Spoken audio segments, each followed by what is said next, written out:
I want to share a nice story from the students of Shaykh Ibn Baz rahimahullah ta'ala.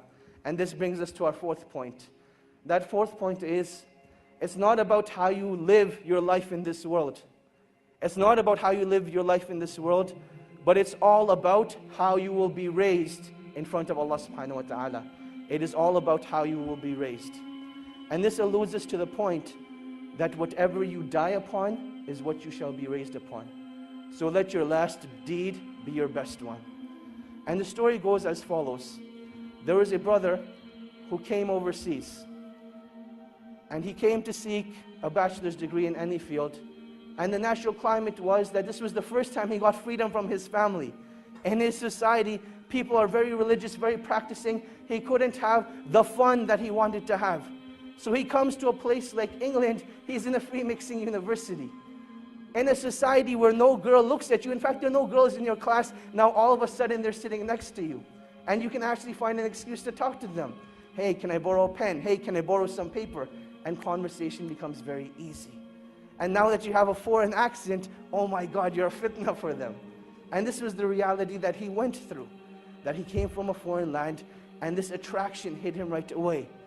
The initial stages were that he'd just go out for lunch, he'd just go out for meetings, and that is how life continued. He never actually committed zina. One day though, he went to a party, and he committed zina. Out of, pure emotion, he committed zina. And when he was done, he just lay there thinking, I have just ruined myself. And he didn't know what to do. He didn't know where to go. He didn't have any close friends that could guide him. He knew that the only place that this guidance that he had known was back in his hometown. He booked a ticket back to Saudi Arabia where he was from. And on his way, he had a stopover in the country of Qatar. While he's in Qatar, he goes to the musalla and he's just crying. And you'll see that this is one of the most awkward situations that you'll have. You can think about when you're with people and there's this awkward silence, and it's really weird. What do you do in that situation? What becomes even more awkward is when you see a grown man crying like a baby. He's crying like a baby. What do you do in that situation? One of the students of Shaykh Ibn Baz rahimahullah, he saw this man. And he goes up to this man and says, oh man, why are you crying? What's wrong? And he explains to him the situation, that I committed zina and I've destroyed myself. And the only way I can get rid of this pain is if I go back and have the hudud implemented on me. This is the only way I will be purified. The student calms the man down and he says, look, don't do anything rash. Let's go back to Riyadh together and we'll deal with the situation.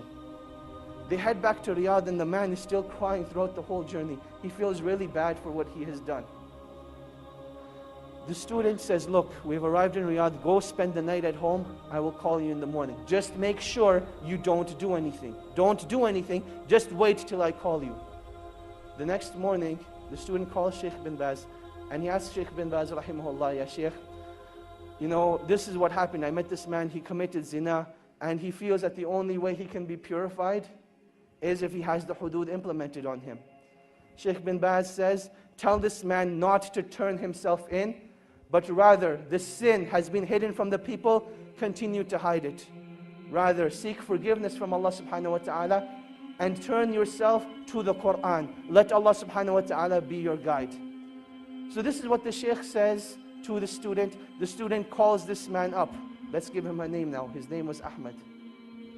He tells Ahmad, look, the Shaykh says, don't turn yourself in. Death is the easy way out. This pain and suffering will not be taken away from that act. And Allah subhanahu wa ta'ala does not want this from you. But rather Allah subhanahu wa ta'ala wants you to rectify your ways, turn back to Allah subhanahu wa ta'ala, and that is when that pain and suffering will be taken away. That is what Ahmad decides to do. A couple of days go by, he starts reading the Quran, he starts praying in the masjid, and he says that I never missed a single salah in the masjid since that event took place. This continues for about 2 weeks. Now this student, he disappeared from the life of Ahmad. There was no contact between him. And then one day, he notices that he has a missed call from Ahmad. He says, later on, I'll give him a call.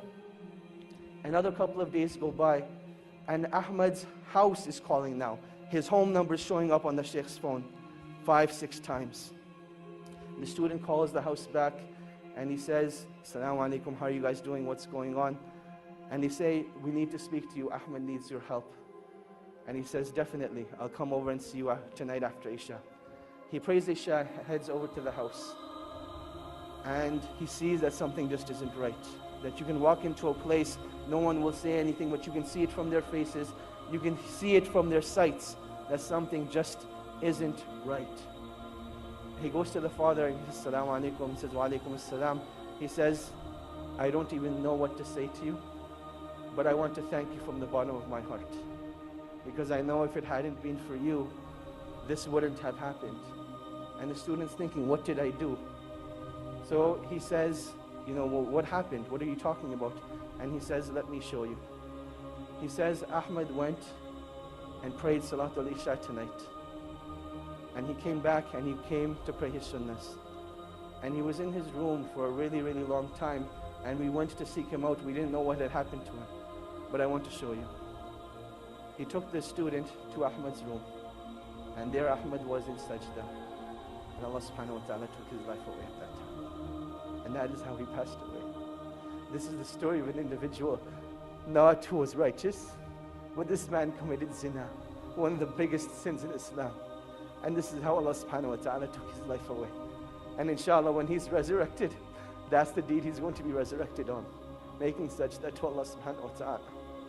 And that is why when it comes to pain and suffering only becomes negative if it creates a barrier between you and Allah subhanahu wa ta'ala. But it becomes positive. Pain becomes positive, a motivation for you when it brings you back to Allah subhanahu wa ta'ala. And this is what every individual who's going through pain and suffering needs to realize. That this point of pain and suffering is not that Allah subhanahu wa ta'ala wants to punish you, but rather this is a calling from Allah subhanahu wa ta'ala. "Oh my slave, come back to your Lord. Oh my slave, this is a reminder for you that I want to bring you back to me." And this is one of the wisdoms of trials and tribulations. That while we call each other on the phone, while we text message each other, the calling of Allah subhanahu wa ta'ala comes through trials and tribulations. And you can react one of two ways. Either you can deal with the pain at that moment and decide to get closer to Allah subhanahu wa ta'ala, or you can decide to just restrict that pain to yourself, not do anything about it, and then you'll see what it does to your deen. And this is the last stage of the cycle of isolation, that once you're isolated, you will see that eventually your deen starts to disappear.